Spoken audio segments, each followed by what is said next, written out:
Check-in counters are open to Kuala Lumpur, E16 to E18.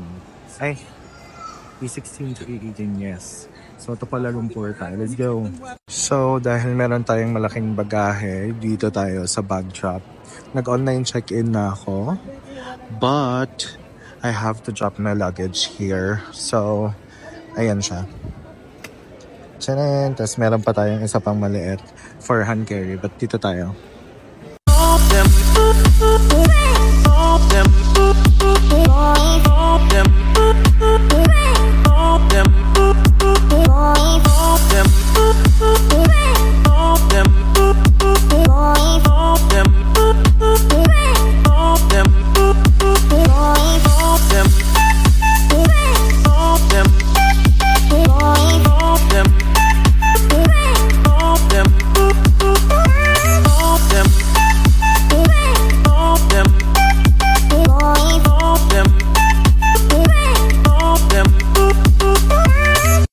Hey guys, I'm back. We're back.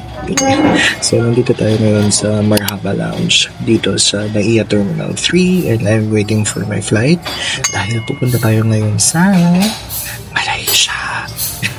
Pupunta tayo ng Kuala Lumpur, Malaysia at isasama ko kayo. Birthday trip ko to. So, this is my first solo international travel and pupunta ako ng Malaysia and then tatawid ako ng Singapore and then uwi na ako ng Pilipinas. So, happy ako na nagawa natin itong trip na to or magagawa ko itong trip na to as this is my first international travel. So, let's see kung anong mangyayari. I'm really excited. So, quick story time. Flight ko is 8:55 p.m. and then ang arrival ko sa Malaysia is at around 12:30 a.m. Malaysia time. So, dumating ako dito sa airport saktong 4 p.m. So, ito yung mga ginawa ko guys as a first solo traveler. Though may history na ako na traveling before. Dumating ako dito sa NAIA ng 4 p.m. Tapos pumila ako para magbayad ng travel tax. Parang nandun ako ng mga around 10 minutes. Ganyan. Tapos pumila ako sa baggage drop-off. It took me like around 25 minutes sa baggage drop kasi ang daming tao.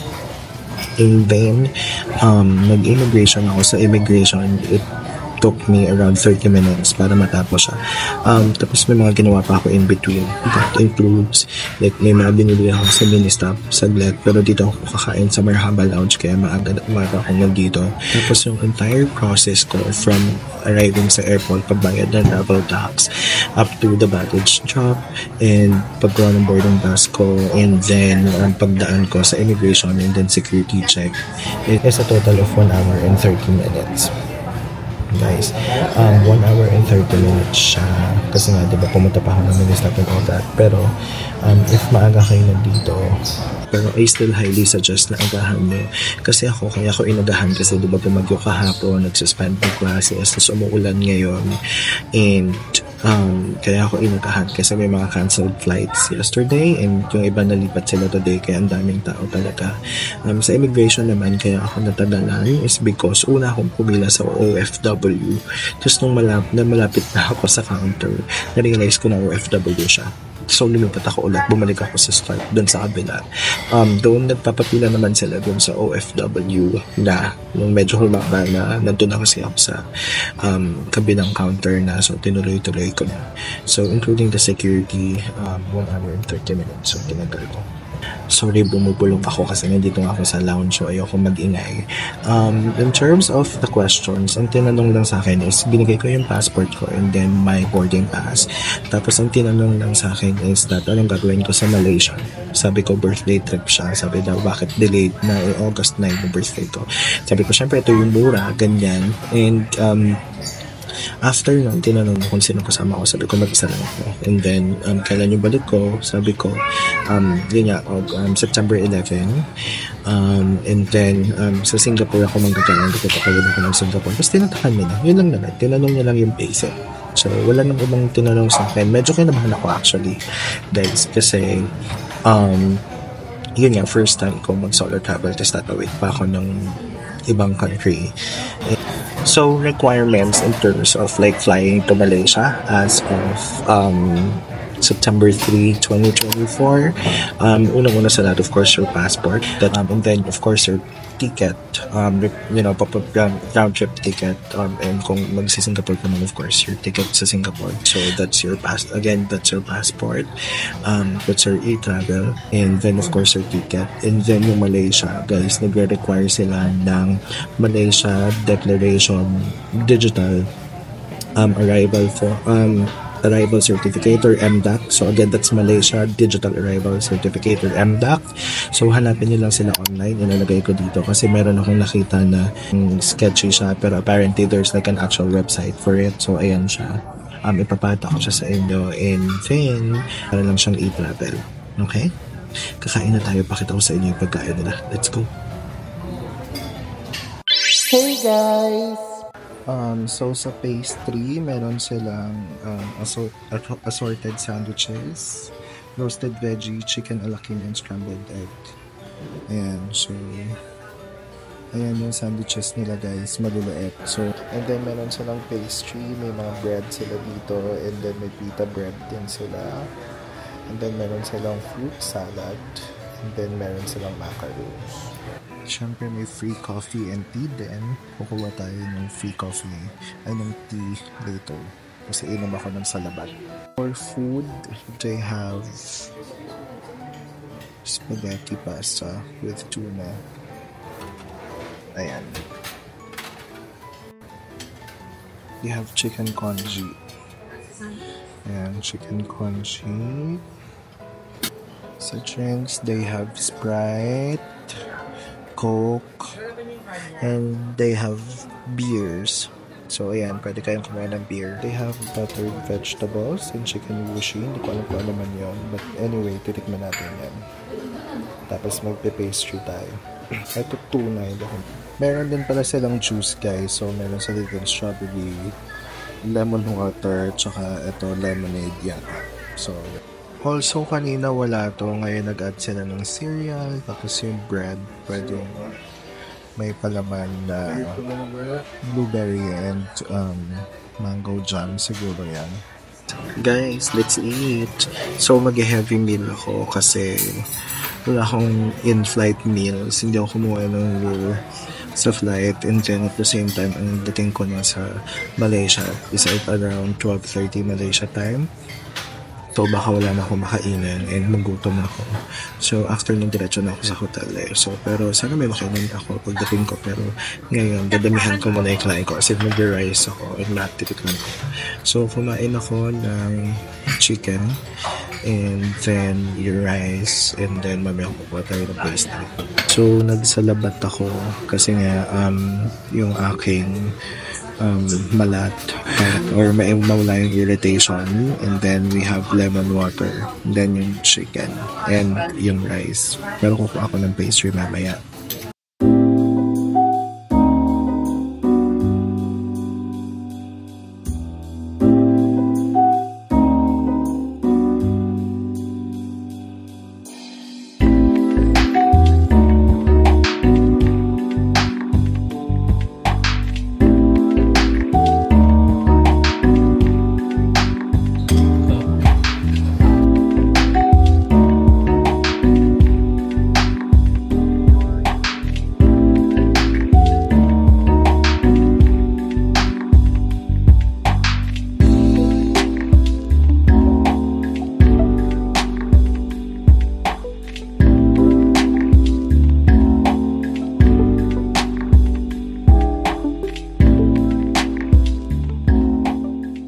Hey guys! Naglalakad na tayo papunta sa aking boarding gate.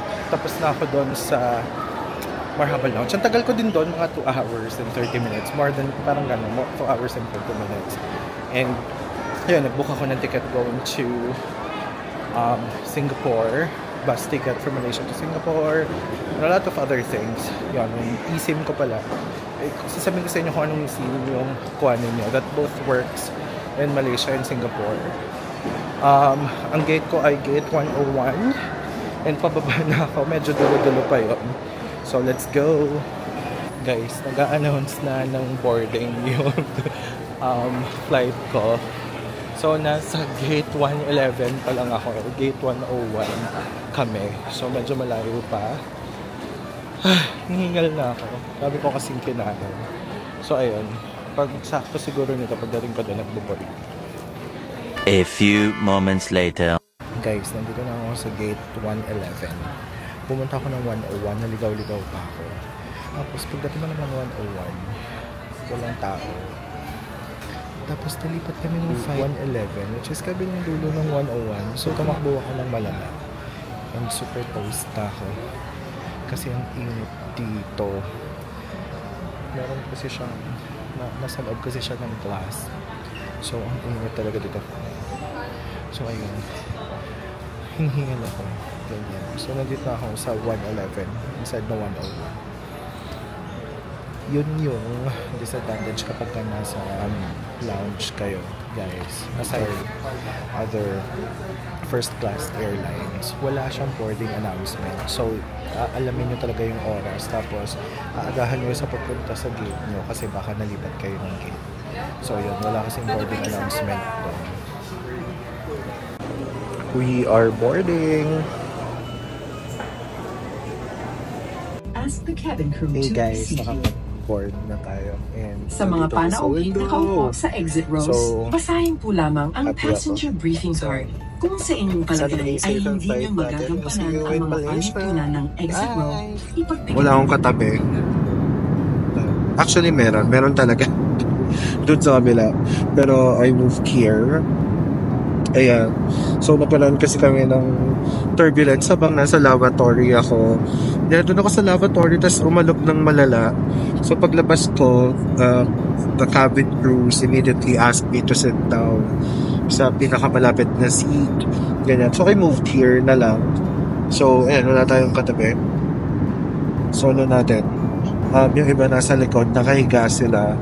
But anyway, our estimated arrival sa Kuala Lumpur is at 12:30 a.m. or 12:15 in the morning, KL time. I'll see you there. I-dip muna ako. And thank you.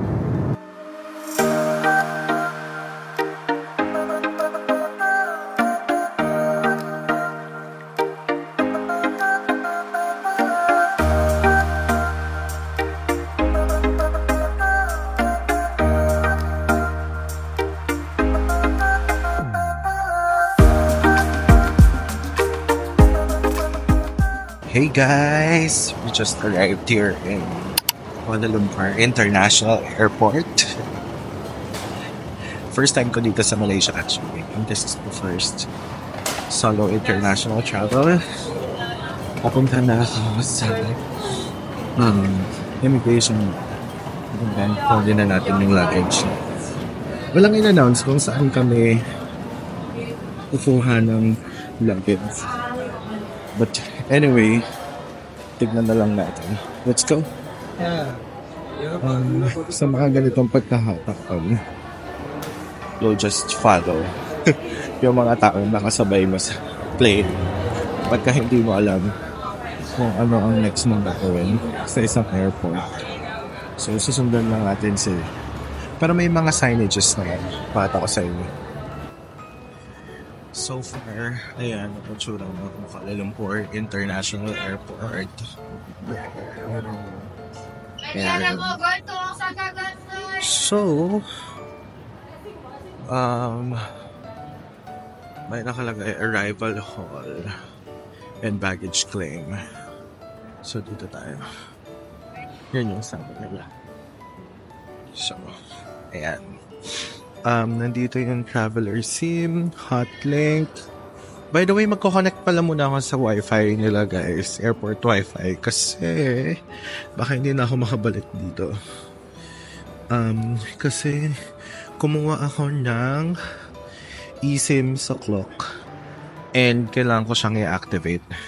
Wait lang. Pero nandito siya guys, pagdating nyo meron na agad SIM dito, so hindi na kayo mahihirapan. I-activate ko muna yung SIM ko sa clock. Hindi, kinakabahan ako. Well, kinakabahan, pero parang feeling ko wala pa siya. Kasi yung QR ko wala pa siya, sabi within 24 hours siya. Kahapon, like kagabi ko lang siya And kailangan ko siyang malaman kung nasa akin na siya. So magkukunik ako sa wifi ng airport. Yun yung wag na gagawin pagka mag-iisip ko.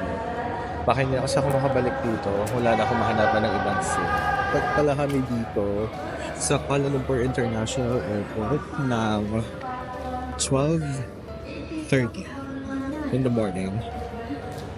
So, hating gabi na dito. I'll just check my SIM.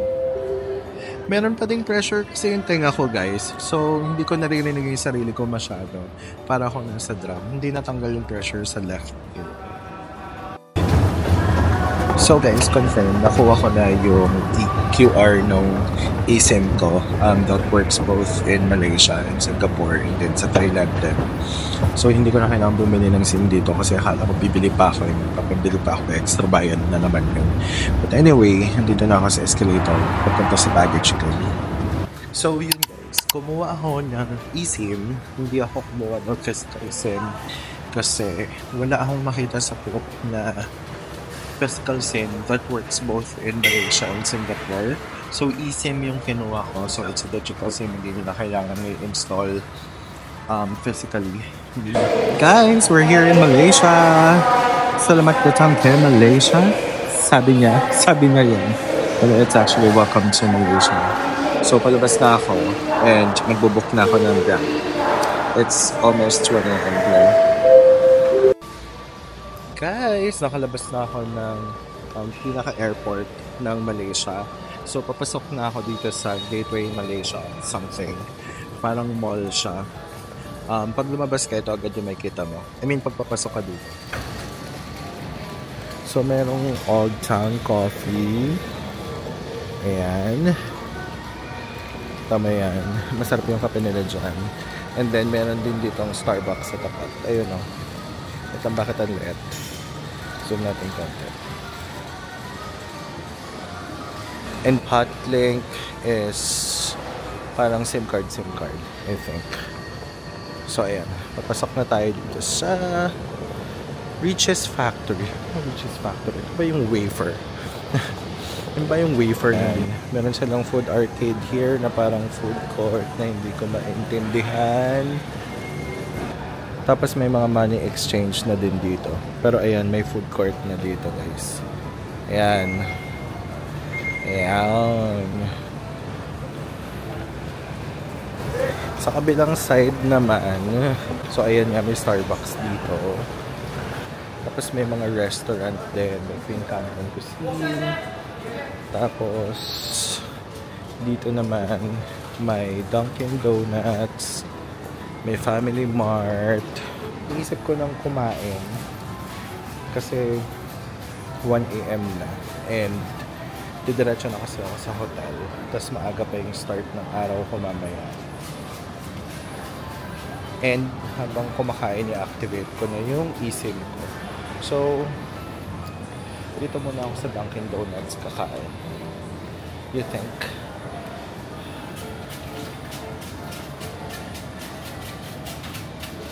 Sige, magda-Dunkin. Hindi, maghanap tayo ng iba. Hanap tayo ng iba.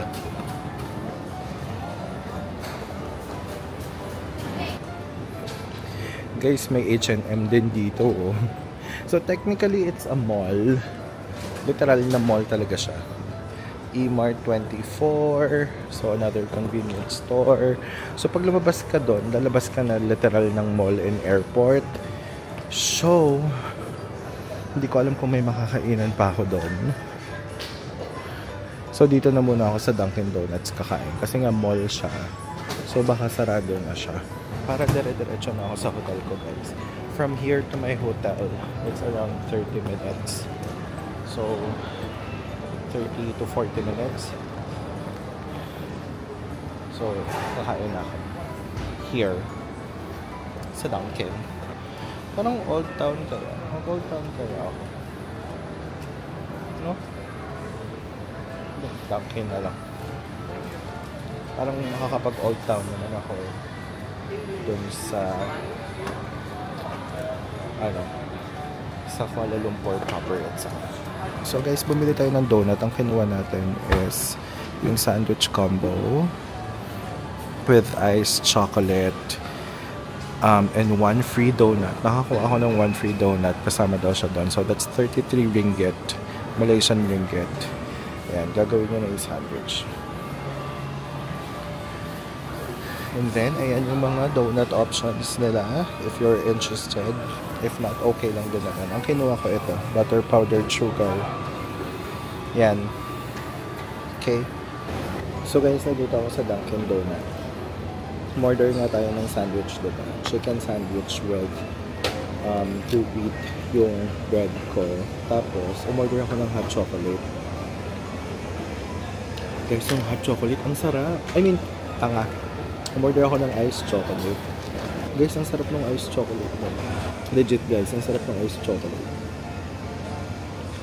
Kakaiba. I-activate ko lang yung ano ko. eSIM na binili ko para makapag-book na din tayo ng Grab. Guys, na-activate ko na yung eSIM ko. So, binili ko siya sa Klook. Again, pwede kayong bumili sa Klook. Ayan siya. It's 1,300. That's already an eSIM na mag-work both dito sa Malaysia and then sa Singapore din. So, hindi nyo na kailangan magpalit ng physical eSIM both from Malaysia and then Singapore. So, yun kasi yung nakita ko sa Klook.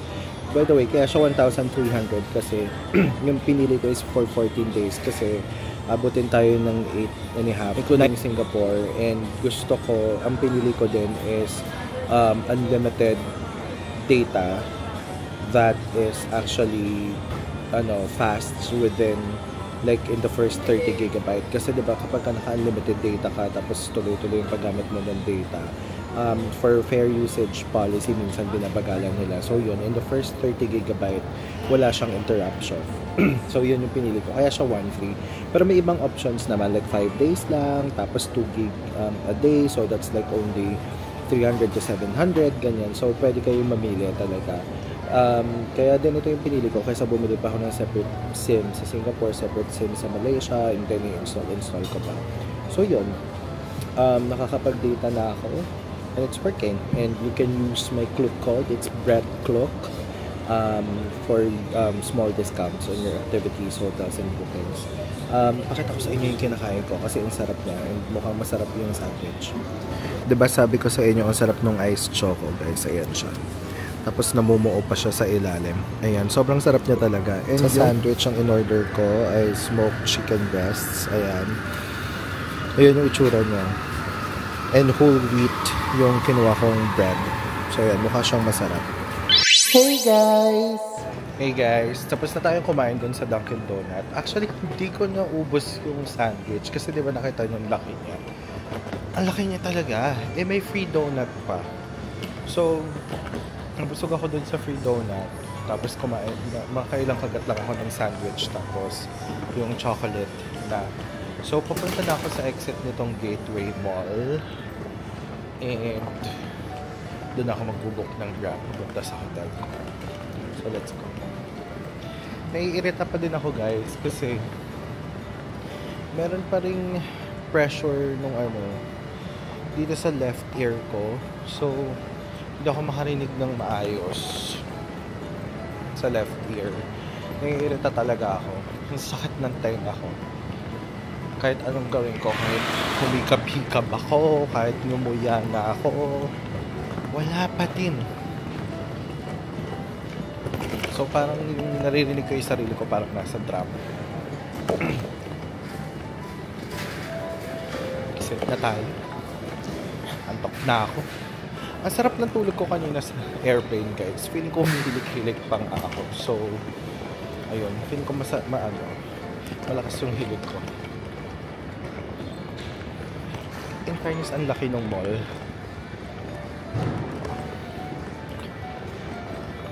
Like, regular mall sa atin. Ganyan. Sit na tayo dito. Madami din kainan. Pero sarado ng iba kasi nga syempre, mall hours. Maaga akong gigising mamaya. Mag-start tayo mag-ikot. Then, by lunch, I'll meet my boss. She's based here.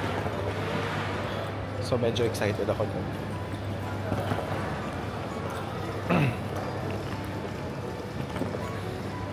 So guys, kanina nakaupo ako doon sa pinto, nagbubook ako ng Grab. Nakalagay level 2, level 1 door 1, tapos nasa level 2 door 2 ako. Apparently kailangan kong bumaba dito, tapos meron silang transportation hub kasi yung level 2 door 2 is for railway express. So ayan, kailangan kong bumaba dito. Ayan, i-walkalator naman sila. Oh my god, luggage ko bigat.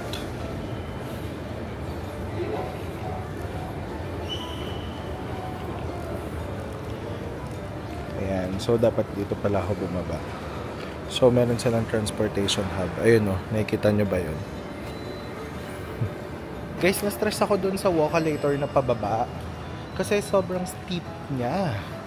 Kasi ng steep niya, so kapag mabigat yung luggage mo, mahihila ka pababa ng luggage kasi magsaslide siya pababa, nakakaloka. So naghahanap ako dito kung saan ako upo para mabook ko na yung Grab ko. Parang dito tayo dapat.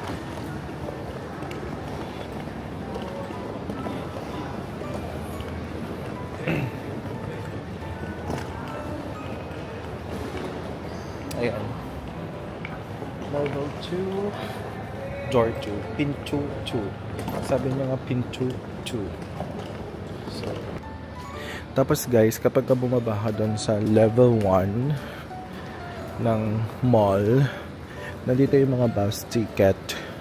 So meron silang cashless, online. These are bus tickets going to any point, any destination within Kuala Lumpur. So nandito siya. Kanya na mag-grab ako kasi I don't know, hindi ko na-research kung anong bus yung sasakyan ko or kung may available. Tapos dito may capsule transit din. Kung titignan nyo, ayan siya. Yan. May capsule transit din dito. So kung ayaw nyo pang lumabas, pwede kayong mag-book dyan. Level 1 door 5 pala dapat ako guys. And also, kapag nag-grab kayo sa ibang bansa, especially Southeast Asia, kusang nag-update yung Grab nyo. So, kunyari, lumapag kayo na Southeast Asia, Bangkok, ganyan, and Indonesia, Malaysia, Singapore. Kusa siyang mag-update. You don't have to do anything. Basta nakakonect ka sa internet. Kusa siyang mag-update. So, ang pangalan ng hotel ko ay Hotel Transit Kuala Lumpur. Ang pick up ay level 1 door 5. Yan siya.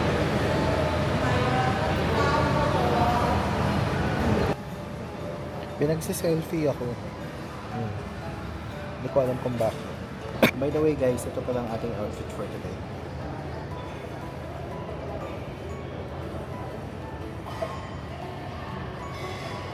Cute.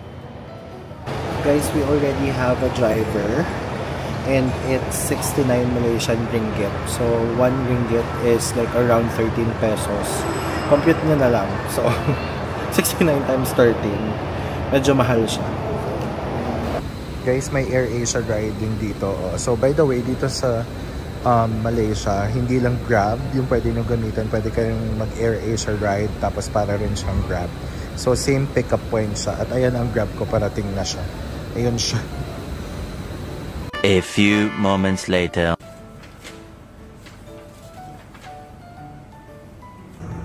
Hey guys, nandito na tayo sa Hotel Transit in Kuala Lumpur. And nag-check-in na ako. So, nagmamadali na ako kasi nga it's already past 3 AM. Tapos medyo antok na din si kuyang reception. And kailangan mag-collect ng 50 ringgit na deposit, which is babalik naman. But anyway, wala akong cash. This is 9th floor. I'm room 920. Uy, may plancha dito. Oh my god. So 920. 920. Saan na 920? Oh, here. Malapit tayo sa planchahan, guys.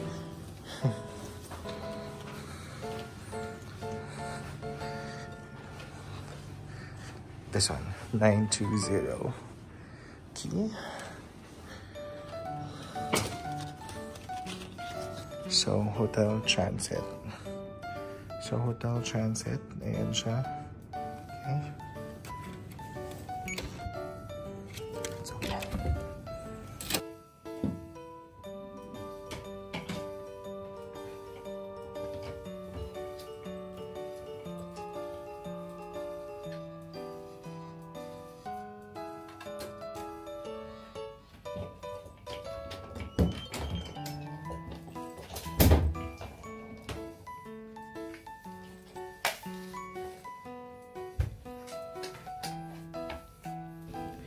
Hey guys, nandito na ako sa hotel.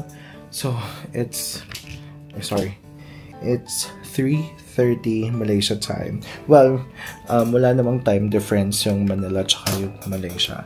So, bibigyan ko kayo ng very, very quick room tour. This is Hotel Transit. Nabook ko siya ng 1,400 sa Klook. Good for 2. So, kung dalawa kayo, 700 per night lang. So, nakita nyo naman, na medyo maaliwan na siya. So, para makapagpahinga na din ako. So, pagpasok mo, of course, nandito ang ating lalagyanan ng keycard. And this is how the room looks like kapag ka-entrance. Pagpasok mo, ang unang-unang mong makikita, of course, closet. So, madaming closet space. And may extra pillow. Ayan, kunin ko tong pillow kasi gusto ko na madaming pillow. Tapos, ayun, mga yan sa lights. Tapos, meron din silang safety deposit. Meron silang vault there. Tapos, ito, another closet space naman. Okay? So, sarili natin. Okay. Next. Next na makikita mo pagpasok mo is the restroom or the CR. Ayan, ang ganda. So, ito ang ating CR. Ayan. So, may blower. May sink, of course. And then, meron silang mga free na toiletries, mirror,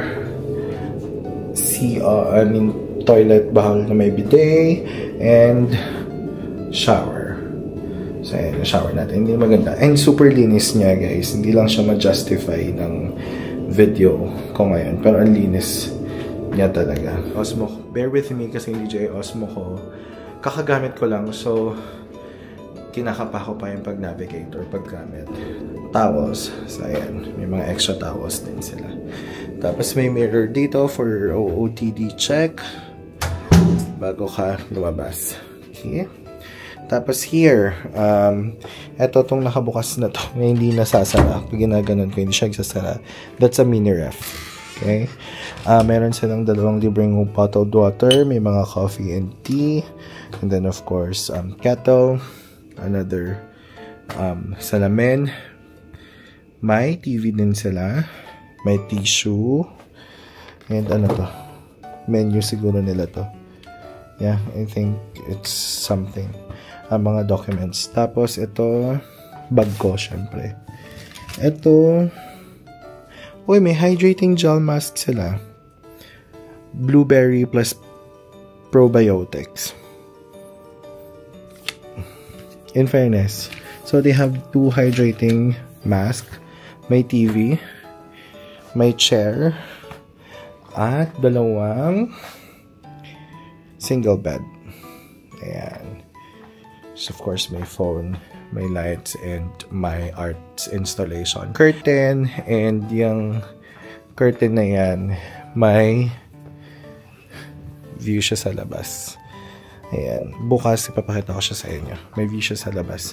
Okay? Ayan ang ating hotel. That's Hotel Transit Kuala Lumpur. Hindi na siya masama for 1,400, guys, sa Klook. And you can use my code sa Klook, Bread Clock, for a small discount sa hotels nyo.